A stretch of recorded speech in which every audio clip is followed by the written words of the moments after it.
觀塘有咁多好嘢食，太多選擇反而唔知揀咩好。今次小編就為大家整合咗3間超高 CP 值嘅餐廳，跟我嚟啦！第一間米線專門店米線芳華，必試招牌花膠濃湯雞米線，湯底燉足8個鐘頭以上，現時每日限量200碗，湯頭絕無添加，飲晒成碗都冇問題。仲有好多款小食，例如大漠孜然雞翼、炸物拼盤，都好啱同朋友一齊 share。冬天最啱就叫返個芳華靚湯鍋啦。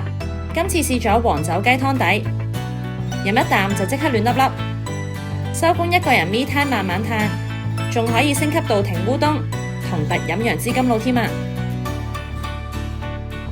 間唔時想轉下口味，不妨試下食素。素便當主打日韓素食料理，餐單每日更新，包你食得健康又滋味。首先試下呢個冬日限定部隊鍋餐，套餐包括部隊鍋、一個前菜、湯同甜品。午餐肉係用大豆纖維製成，口感食落同傳統午餐肉都好相似。食材嘅配搭亦比一般部隊鍋更加健康。想食得清新啲，不妨選擇什錦壽司。每一款都做得好精緻，蔬菜夠晒清甜同新鮮。除咗日韓菜式之外，喺呢度仲可以試到潮汕嘅特色菜茶。做法將蔬菜同粉絲放入沖好嘅茶入面，再鋪上炒米同花生，形成獨特嘅爽脆口感。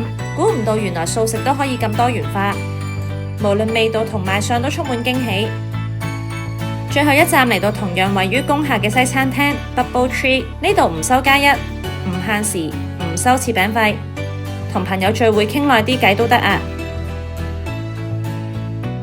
呢款瘋狂芝士日本飛驒牛肉漢堡，鬆軟嘅麵包夾住一大塊嘅金銀筆芝士，同埋日本飛驒牛，超邪惡啊！另外香煎三文魚扒滑蛋蓋鐵板拌飯，有外脆內嫩嘅巨型三文魚扒，配搭滑蛋嘅嫩滑口感，三文魚嘅肉汁同蛋香融合起嚟，啖啖都好滿足。當然唔少得乳酸有致梳打，飲落清爽，解膩一流。大家快啲 book mark 定呢幾間餐廳，下次嚟觀塘開餐啦！記住 CLSS、comment、like、share 同埋 subscribe Vegeta 頻道，一齊發掘更多美食啦！